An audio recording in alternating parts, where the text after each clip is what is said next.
தேவ தூதர் போல் பரிசுத்தராய் இருக்கிறார்கள் என்ற உங்களது தவறான சிந்தையை முதலில் மாற்றுங்கள். ஏனென்றால் போராட்டம் எல்லா மனிதர்களுக்கும் உண்டு.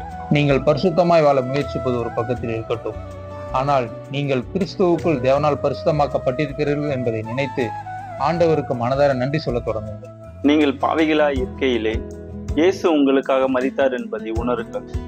ஒரு தவறான கற்பனை மனதில் தானாகவே தோன்றும் போது நீங்களாகவே ஒரு நல்ல கற்பனையை உருவாக்கி அந்த கெட்ட கற்பனையை அழிக்க முடியும். பிராக்டிஸ் பண்ணி பாருங்க, பரிசுத்தமாய் வாழ்வது எளிதாகிவிடும். வேத வசனங்களை ரசித்து ருசித்து படியுங்கள். ஜெபத்தில் மனந்திறந்து ஒரு மனிதனிடம் பேசுவது போல கர்த்தரோடு பேசுங்கள். நல்ல ஆவிக்குரிய நண்பர்களோடு பேசி பழக நேரம் ஒதுக்குங்கள்.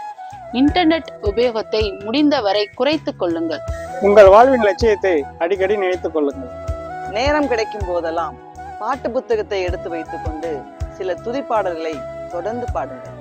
உங்களை நீங்களே நியாயம் தீர்ப்பது மிகப்பெரிய தவறு. நீங்கள் நியாயாதிபதி அல்ல, கர்த்தர் மட்டுமே நியாயாதிபதி. எந்த நிலையிலும் நீங்கள் தேவனுடைய மகன் அல்லது மகள் என்பதை மறக்கவே மறக்காதிருங்கள். உங்களை பற்றிய தேவனுடைய நோக்கம் மிக மிக பெரியது. என் அருமை வாலிப பிள்ளைகளே, உன் விருப்பங்களை தேவனிடத்தில் சொல்லலாம், தவறில்லை. ஆனாலும் கர்த்தருடைய சித்தத்துக்கு பரிபூர்ணமாக ஒப்பு கொடுக்க வேண்டும். அது உன் விருப்பத்திற்கு மாறாக இருந்தாலும்.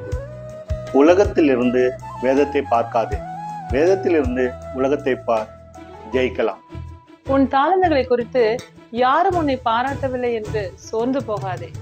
பரலோகம் உன்னை பாராட்டுகிறது.